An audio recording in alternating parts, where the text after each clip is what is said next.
You said something to, paraphrasing, but to the effect of, it seemed as if every person in the world saw me land that 900, except though the one person I most wanted to see me land it, and that being, your late father. Yep. To what extent did that get to you at the time?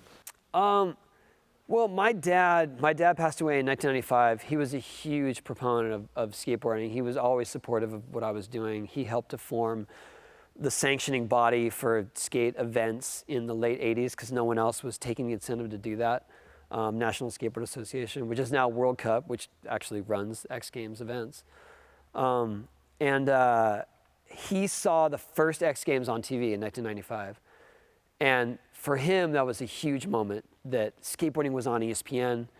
They were giving it some value, and they were giving it some airtime. And he thought, wow, skating's really come of age. It's on ESPN. It's on network TV. And for him, that was a big deal. And he just never saw how big it got. And so much of it was because of his support. And so the fact that he didn't get to see the X Games in 1999, that was hard. I mean, there was a touching story you tell in your book about him. He survived 2 heart attacks, was overweight, diabetic. While he was in the middle of literally his second heart attack, you're compelled to open up to him.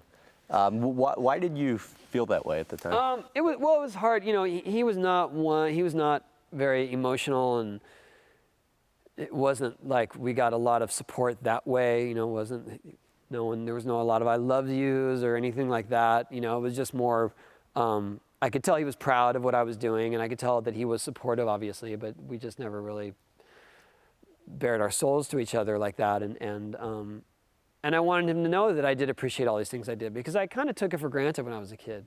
I mean, at some point I thought it was intrusive that he was doing these things, and I couldn't get away from him when I would go to a compete. He was the guy that was standing there running the boards or whatever it was. And so, when it was looking pretty rough, it seemed like he might be having a third heart attack. I wanted him to know that I appreciate him, and that I was sorry if I didn't show that as much. And it was around that time of the famous Bud Light commercials, like, yeah, but you can't have my Bud Light. And that's what he told me. He said, well, thanks, but you can't have my Bud Light.